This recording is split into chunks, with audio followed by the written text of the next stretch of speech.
Host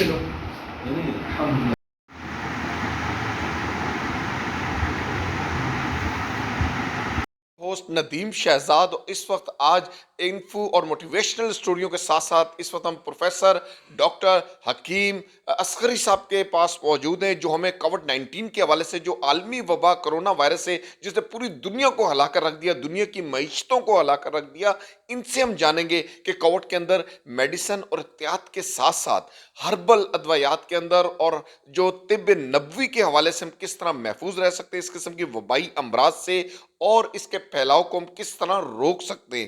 آئیں ہم آپ کو حکیم صاحب سے ملاتے ہیں اور ان سے بات کرتے ہیں۔ جی، پروفیسر ڈاکٹر حکیم اصغری کے ساتھ اس وقت ہم موجود ہیں اور ان سے ہم جانتے ہیں کووڈ 19 کے حوالے سے عالمی وبا کرونا وائرس جس نے پوری دنیا کے اندر ایک تلخہ مچا دیا، ایک ایسی وبائی امراض تھی جس نے دنیا کی معیشتوں کو متاثر کیا اور جتنے بھی شعبہ زندگی ہے انہیں متاثر کیا۔ اس کے بعد ہماری ڈاکٹرز کی ماہرین کی ٹیم نے اس پر ریسرچ کی، تحقیق کی اور مختلف قسم کی تحقیق جو سامنے آئی، اور اس پر جو آبزرویشنز کی گئی، دیکھا گیا کہ آنے والے وقت کے اندر اس کووڈ 19 کو کس طرح روکا جائے گا، اس کے پھیلاؤ کو کس طرح روکا جائے گا۔ تو اس میں سب سے جو بہترین عمل نظر آیا وہ یہ آیا کہ کووڈ کے حوالے سے ماسک کا استعمال پہنا جائے، فاصلہ رکھا جائے، سماجی فاصلوں کو برقرار رکھا جائے، ہاتھ کو سینیٹائز کیا جائے، سینیٹائزر سے واش کیا جائے، بار بار صاف کیا جائے، پانی سے صاف کیا جائے، تاکہ جرمز جو ہیں وہ تیزی سے پھیل نہ سکے۔ اسی مرحلے کے اندر جہاں طب کی دنیا کے اندر جدید سے جدید تحقیق سامنے آئی، اسی طرح وہ ٹوٹکے اور قدیم روایات کی جو چیزیں تھیں وہ بھی سامنے آئی، جس میں طب کے حوالے سے خاص طور پر ہربل کے حوالے سے سینیٹائزرز کا، مختلف قسم کی احتیاطی تدابیر کا، وٹامنز کا، اور یہ وہ تمام تر چیز تھی چونکہ طب نبوی کے اندر اور ہربل ادویات کے اندر، یعنی حکمت سے وابستہ ادویات جتنی بھی ہیں، ان میں ہر اس چیز کا علاج موجود ہے قبل از اس بیماری کے پھیلنے سے، اس بیماری کے آنے سے پہلے۔ اسی طرح حکیم پروفیسر اصغری صاحب نے اس کے اندر بہت زیادہ تحقیق کی، بڑا وسیع تجربہ رکھتے ہیں، پوری دنیا کے اندر ان کے شفا یاب مریض موجود ہیں۔ ایک تو کہتے ہیں مریض، لیکن شفا یاب مریض، ہم ان سے جانیں گے اس کے بارے میں مکمل تفصیلات، تاکہ سننے والوں کو اس سے استفادہ حاصل ہو۔ جی اصغری صاحب، آپ ہمیں بتائیے گا کہ جو کووڈ 19 آئی، پھیلا پوری دنیا کے اندر، جو اس نے ایک تہلکہ مچایا، اس بیماری کے حوالے سے تھوڑا بتائیے گا، وبائی امراض کے بارے میں، اس کے علاج کے حوالے سے، اور حکمت کے اندر اس کی کیا اصطلاحات ہیں، ذرا یہ بیان کیجیے گا۔ جی، آپ نے بہت اچھا سوال کیا۔ سب سے پہلے میں آپ کو اپنے بارے میں تھوڑا سا بتا دیتا ہوں۔ میں پروفیسر ڈاکٹر حکیم اصغری، آپ کہیں گے جی پروفیسر ہوں۔ میں نے امریکہ میں 19 سال کیلیفورنیا یونیورسٹی میں پڑھایا، پیسیفک یونیورسٹی، اسٹاکٹن یونیورسٹی میں، اور یونیورسل لائف یونیورسٹی میں پڑھایا میں نے، اور وہیں سے میں نے ایجوکیشن میری ہوئی ہے، اور وہاں سے میں نے ڈاکٹر آف میڈیسن کیا، M D, N M D کیا، ڈاکٹر آف نیوکلیئر میڈیسن، اور اسی طریقے سے ہربل سائنسز میں پی ایچ ڈی کیا، اور میں نے اپنا ریلیجس سائنسز میں مذاہب عالم پر بھی پی ایچ ڈی کیا ہے۔ میں سمجھتا ہوں کہ اس وقت کرونا کے حوالے سے ایک بڑا اہم مرحلہ ہے۔ کرونا پوری دنیا میں پھیلا ہوا ہے اور پوری دنیا کو اپنی لپیٹ میں لیا اس نے، اور اسی طریقے سے جو کرونا کے حوالے سے میں سمجھتا ہوں کہ جس قدر لوگ ہربل ادویات سے، جڑی بوٹیوں سے ٹھیک ہوئے ہیں، ان کا تو کوئی ریکارڈ نہیں ہے، لیکن جو ایلوپیتھک سے ٹھیک ہو رہے ہیں ان کا ریکارڈ موجود ہے۔ لوگوں نے گھر میں بیٹھ کر بھی بہت سارے ایسے ٹوٹکے اور طریقہ کار اختیار کیے کہ جس سے ان کو کرونا سے نجات ملی۔ اصل میں کرونا جو ہے یہ سب کو ہوتا ہے، لپیٹ میں وہ آتا ہے جس کا امیون سسٹم، دفاعی نظام کمزور ہوتا ہے، وہ اس کی لپیٹ میں آ جاتا ہے۔ اچھا، اس کا آسان طریقہ کار بہت سارے ہیں کہ جو اس سے بچنے کے لیے ہم گرم پانی کا استعمال بتاتے ہیں کہ گرم پانی کا استعمال کریں، سوہنجنا کے پتے ان کو بوائل کریں، اس میں کری پتہ شامل کریں، اور اس میں پودینہ اور لیمو کا استعمال رکھیں۔ تو لیمو چونکہ اس میں کرونا میں وٹامن سی کی کمی ہوتی ہے، تو لیمن جو ہے وہ بہترین اس کا وٹامن سی کا ایک قدرتی طریقہ ہے۔ وٹامن سی کی کمی واقع ہو جاتی ہے۔ وٹامن سی جو ہے یہ آپ کو لیمو کے علاوہ مالٹا، کینو، موسمی، گریپ فروٹ، میٹھے، ان سے بہت وافر مقدار میں وٹامن سی جی جو ہے بالکل، فروٹ تو ملتی ہے. نیچرل اس سے وٹامنز حاصل یا ہوتا ہے. تو لوگوں کو ہم یہی کہتے ہیں کہ سب سے زیادہ فروٹ اور سبزیوں کی طرف مائل ہو جائیں. گوشت، مرچ مسالے، اچار، چٹنی، یہ پراٹھے، انڈے اور نہاریاں، یہ اس قسم کی مرغن غذائیں، جنک فوڈ ہے، فاسٹ فوڈ ہے، یہ بہت زیادہ لوگوں کے کو امیونٹی کو بھی خراب کرتا ہے، نظام ہضم خراب کر دیتا ہے، اور اس سے کولیسٹرول اور شوگر جو ہے وہ لوگوں میں عموماً پھیلتی ہے، جس کی وجہ سے یہ کرونا کے اکثر شکار ہونے والے مریض جو ہیں وہ اس امراض میں مبتلا ہوتے ہیں. شوگر ہے، بلڈ پریشر ہے، کولیسٹرول لیول ہائی ہے، یا ان کے معدہ جگر خراب ہے، تو بڑی جلدی وہ اس کی لپیٹ میں آ جاتے ہیں. تو ناظرین کو سب سے پہلے بنیادی طور پر یہ چاہیے کہ وہ اپنی خوراک، اپنی ڈائٹ اور اپنے طریقہ کار کو جو ہے قدرتی طریقہ کار پر آ جائیے. دیکھیے، یقین اور ایمان جو ہے بہت بڑی چیز ہے. اگر آپ کو یقین اور ایمان ہے کہ میرا رب جو ہے وہ دنیا میں بھیجتا ہے اور وہی آپ کو دنیا سے اٹھاتا ہے، باقی اس درمیانی فاصلہ جو ہے وہ آپ کیسے طے کرتے ہیں؟ اگر احکام الہی کے مطابق طے کرتے ہیں تو یقین اور ایمان بھی ہوتا ہے، مدافعتی نظام بھی آپ کا مضبوط ہوتا ہے. یہ نہیں کہ بہت زیادہ کھانا کھانے لینے سے مدافعتی نظام بڑھے گا، بالکل یہ نہیں، بلکہ آپ کی سیر، ایکسرسائز، ورزش یعنی، اور آپ کا 5 وقت نماز پڑھنا، آپ کا خدا پہ پورا بھروسہ یقین کرنا اور اس کے احکام پر چلنا، یہ آپ کی یقین اور ایمان کو مضبوط کرتا ہے، آپ کے مزاج کو، طبیعت کو، جان کو بھی مضبوط کر دیتا ہے اور آپ کے اندر روشنی پیدا کر دیتا ہے.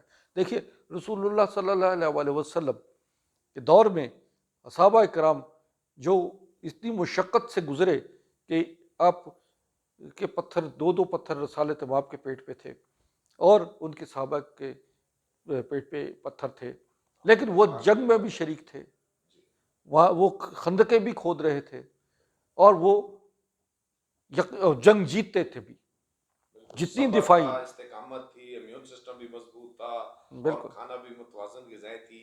ہاں، یعنی کہ آپ کا کہنا یہ ہے کہ متوازن غذا کا استعمال بھی معاون ہے اس کے اندر.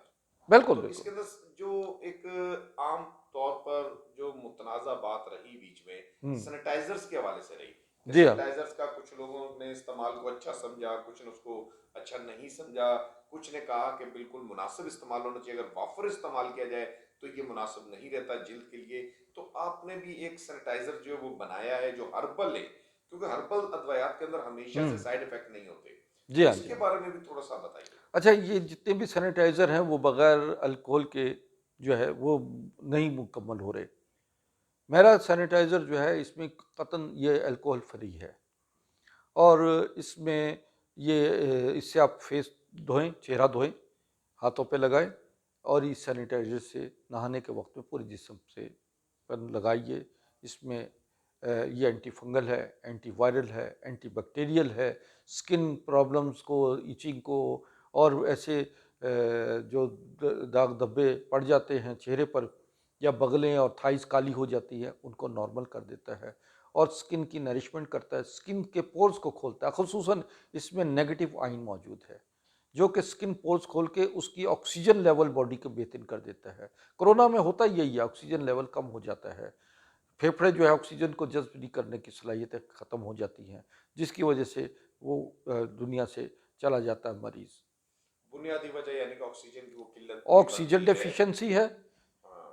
آکسیجن کی ڈیفیشنسی ہے، امیونٹی کی کنٹرول ختم ہونے کی وجہ ہے، اور آپ کا اعتماد، یقین اور ایمان. تو حکیم صاحب دوسرا یہ بتائیں کہ زیادہ تر آج کل لوگوں کا جو رجحان ہوتا ہے، یعنی کہ ایک تو طب کا اور ہماری اسلامی تعلیمات کا بہت زیادہ آپس میں، یعنی کہ ایک دیکھیں تو ایک ساتھ ہے، بندھن ہے، کہ پیوست ہے ہر چیز ایک دوسرے چیز سے. لیکن لوگوں نے آج سمجھ لیا ہے کہ شاید حکمت کے علاج کے اندر قوت با کے حوالے سے اور مختلف قسم کے میڈیسن یوز کرتے ہیں. پھر حکیم بھی ایسے ہیں کہ جو یعنی کہ ہربل دوائی کا نام تو لیتے ہیں، قوت با کے جتنے بھی کچھ تھے، جتنی بھی دوائیاں بنائی جاتی ہیں، لیکن ان میں ان کی میڈیسن ایلوپیتھک وہ گولیاں استعمال کرتے ہیں، جس میں مختلف قسم کی فورن کی بھی گولیاں ہیں، ویگرا وغیرہ یا دیگر اس قسم کی، ان کا بھی استعمال دیکھنے میں آتا ہے. تو اس حوالے سے آپ تھوڑا سا بتائیں. میں سمجھتا ہوں کہ کوئی سرٹیفائڈ کوالیفائڈ حکیم ایلوپیتھک دوائیاں استعمال نہیں کرتا. پھر دوسری بات یہ ہے کہ وہ حکیم جو 2 نمبر ہیں، عطائی قسم کے ہیں، میں پاکستان میں سمجھتا ہوں ہیلتھ لا جو ہے وہ امپلیمنٹ نہیں ہے. اگر وہ امپلیمنٹ صحیح معنوں میں متوازن ہو، جس میں تمام طریقہ ہے علاج جو ہیں وہ اپنی جگہ ان کو تحفظ ملا ہوا ہو، تو پھر یہ 2 نمبر ڈاکٹر 2 نمبر حکیم مارکیٹ سے ختم ہو جائیں گے. ان کی باقاعدہ طور پر ان کو باقاعدہ طور پر پرووکیٹ کیا جاتا ہے، بیک اپ کیا جاتا ہے، ان کو کہا جاتا ہے کہ کھلے عام جو ہے اپنی 2 نمبریاں کرو.